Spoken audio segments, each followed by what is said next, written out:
Hello kids, today we are going to learn 9th standard science 2 subject chapter number 9 environmental management. So I already explained uh, environmental management like climate, weather, what is the necessary of climate or weather, and how to predict climate, which model we are used in a previous part 1 and part 2. Now in the part 3 we will learn about degradable waste, non-degradable waste and recycles. So what is mean by degradable waste? This type of waste is easily degraded by microbes. It mainly include kitchen waste, spoiled food, fruit, vegetable, ash, soil, dirt, part of the plant, etc. Means biotic substance are a degradable waste. Biotic and abiotic. Biotic means living organisms and which is decomposed by microorganism. So degradable waste means biotic things which is degradable by or decomposed by microorganism, means living things like plants parts, peels of vegetables, fruits, etc. So this type of waste is easily degraded by the microbes. It mainly include kitchen waste, spoiled food, fruits, vegetable, ash, soil, dung, part of the plant, etc. मतलब ऐसे waste जो easily degradable हो जाए, मतलब decompose हो जाए with the help of micro organisms. और वो कहाँ मिलते हैं? मोस्टली जो किचन वेस्ट है, स्पॉइल्ड फूड है, जो खराब खाना हो गया है वो, fruits, vegetable, ash, soil, dirt, part of the plant, etc. Now this waste is mainly of organic type and it's called a wet solid waste or wet garbage. And this waste is mainly of organic type and also called the wet solid waste, मतलब गीला कचरा जो होता है वो.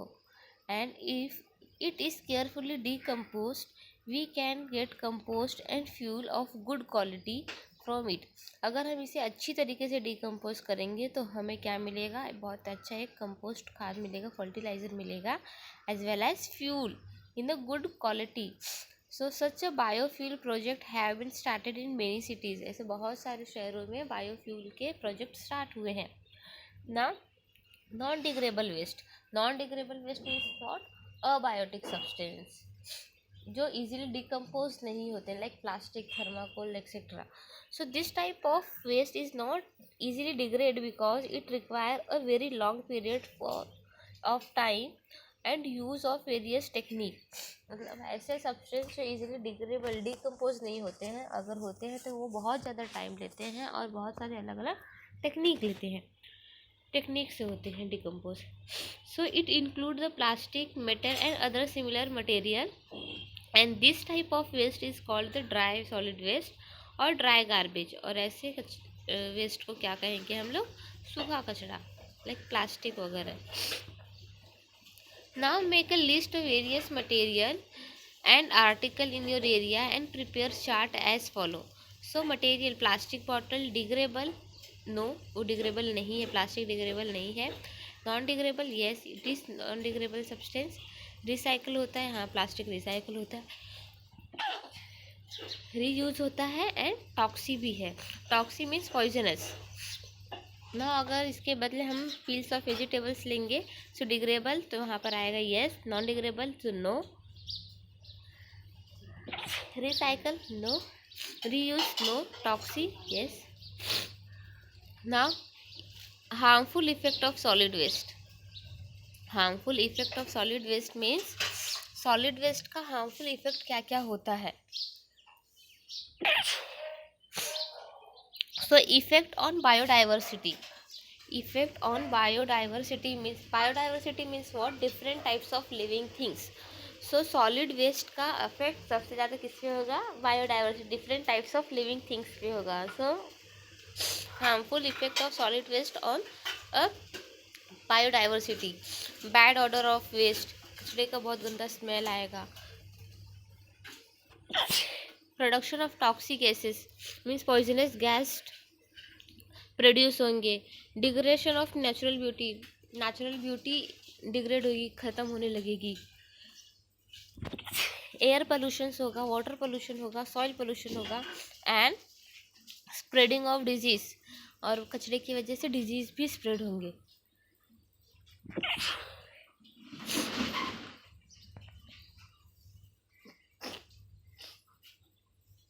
Now necessity of solid waste management. Now necessity of solid waste management for preventing environmental pollution and to keep the surrounding clean. Environmental pollution होने से बचाने के लिए हमें अपना सराउंडिंग क्या करना है, क्लीन करना है। पहली बात तो मीनिंग समझो, necessity of solid waste management. So solid waste management की ज़रूरत क्या है? So for preventing environmental pollution and to keep the surrounding clean, so environmental pollution को प्रिवेंट करने के लिए हमें क्या करना है, अपना सराउंडिंग क्लीन करना है। For energy as well as fertiliser production and through that to generate the work and employment opportunity, for the energy as well as fertiliser production and through that generate work and employment opportunity. मतलब हम energy produce कर सकते हैं और fertiliser produce कर सकते हैं, और उसी के थ्रू हम एक काम भी जनरेट होगा और एम्प्लॉयमेंट का अपॉर्चुनिटी भी मिलेगा, मतलब रोज़गार भी मिलेगा, और साथ साथ में क्या होगा, फर्टिलाइज़र एंड प्रोडक्शन भी, फर्टिलाइज़र प्रोडक्शन भी होगा। Now to reduce the strain of natural resource through the treatment of waste, solid waste, natural resource की जो कमी आ रही है एक तरह से वो भी क्या होगा, रिजॉल्व होगा। Now to improve the health and quality of life and maintain environmental balance, solid waste management से health as well as quality of life maintain होगा, बैलेंस्ड होगा ना। Scientific and eco friendly waste management, scientific and eco friendly waste management means what, separation and categorization of waste, separation and categorization of waste means solid waste अलग होगा, wait solid waste अलग होगा, मतलब गीला कचरा अलग, सूखा कचरा अलग, ऐसे सेपरेशन करेंगे सो इजीली हम उसे यूज़ कर सकते हैं। लाइक ड्राई वेस्ट है, लाइक डिग्रेबल नॉन डिग्रेबल वेस्ट है सूखा कचरा, तो उसको हम रिसाइकल कर सकते हैं। बट जो सॉलिड सॉलिड वेस्ट है मीन्स बायोडिग्रेडेबल सब्सटेंस, उससे हम कंपोस्ट फर्टिलाइज़र एंड फ्यूल बना सकते हैं। तो हमें वहाँ पे सेग्रीगेशन की ज़रूरत नहीं होगी, पहले ही हमने क्या कर रहे हैं, सेपरेट कर दे रहे हैं ना। Composting safe landfill site, vermicompost, industrial solid waste management, landfill method and pyrolysis energy production by the burning of waste and high temperature like biogas and bioelectricity. Now biomedical waste management, सो ये सब eco friendly waste management है, इसको कहीं और भी हम use कर सकते हैं। Now it is need of our to implement solid waste management practice to avoid the possible problem due to the solid waste generated from urban and industrial area and maintain the clean environment. अभी ऐसा समय आ गया है कि हमें solid waste management की बहुत ज़्यादा ज़रूरत है, क्योंकि इससे होने वाले जो प्रॉब्लम्स हैं वो ज़्यादा करके मोस्टली अर्बन जो सिटीज़ वगैरह इंडस्ट्रियल एरिया है वहाँ पर है, तो वहाँ मेंटेन करने की ज़रूरत है, क्लीन एनवायरनमेंट की ज़रूरत है। For this purpose, we should implement measures like the increase the efficiency of production process so that minimal waste will be generated, reducing a garbage production by recycling and reuse the waste material. तो उसके लिए हम क्या कर सकते हैं, हम बहुत ही कम वेस्ट जनरेट करने का ट्राई करेंगे, अगर होता भी है तो उसे हम रिड्यूस करेंगे या फिर रिड्यूस करके रिसाइकल करेंगे, otherwise reuse of waste material, ऐसे मटेरियल्स यूज़ करेंगे जो इजीली रीयूज हो पाए। Now 7 principle of solid waste management. So what are the 7 principle? So first is reuse, second refuse, third recycle, fourth rethink, fifth reduce, sixth research, and seventh, regulation and public awareness. So these are the 7 principles of solid waste management. So now first is a reuse. Reuse means what? After use material should be reused for some other proper purpose. तो ऐसे material जो एक बार use करने के बाद हम दोबारा use कर पाएँ किसी और काम के लिए, that is the reuse. Now refusal to use the article made from the plastic or non-degradable article like a thermocol and plastic. So ऐसे आर्टिकल्स को रिफ्यूज़ करना है, मतलब रिजेक्ट करना है जो प्लास्टिक एंड थर्माकोल के हो, जो नॉन डिग्रेडेबल सब्सटेंस रहे. Now recycle means production of useful articles by recycling solid waste. For example paper and glass can be recycle. ऐसे मटेरियल यूज़ करना है जो बार बार रिसाइकल हो पाए, like paper and glasses. Now rethinking और habit activity and their consequence in connection with the use of various article of daily use. So हमें अपने हैबिट में ये लाना होगा कि हम ऐसी चीज़ें बार बार यूज़ करें जो रीयूज़, रिफ्यूज़, रिसाइकल्स मतलब होते रहें daily. Now restriction of the use of resource to avoid their wastage. Old material should be reused. One thing should be shared by many, and use and throw type of objects should be avoided. Reduce मतलब हमें ऐसे करना है कि हम अगर कोई non degradable substance use कर रहे हैं तो वो कम से कम यूज़ करें और दूसरे लोग भी उसे यूज़ कर पाए, मतलब शेयर कर पाए. और यूज़ एंड थ्रो टाइप के मटेरियल्स को अवॉइड करना है. So restriction the use of resource to avoid their wastage and old material should be reused. पुराने मटेरियल को रीयूज करना है. एंड एक दिमाग में रखना है कि हम शेयर करें, ज़्यादा से ज़्यादा शेयर करें वो सारी चीज़ें. And use and throw type के ऑब्जेक्ट को क्या करना है, अवॉइड करना है. Now research.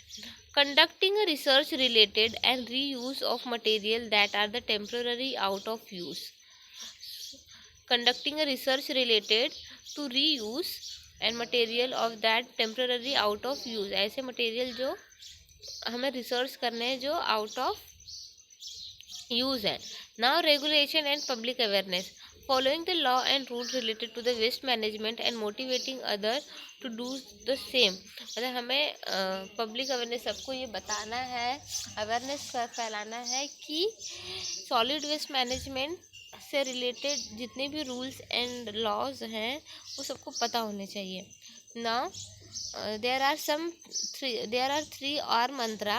So what is the 3R mantra? So first, reduce, reuse and recycle. Reduce means reducing the waste, reuse means reuse the waste, reuse of waste, and recycle means recycling of waste. There are 3R mantra.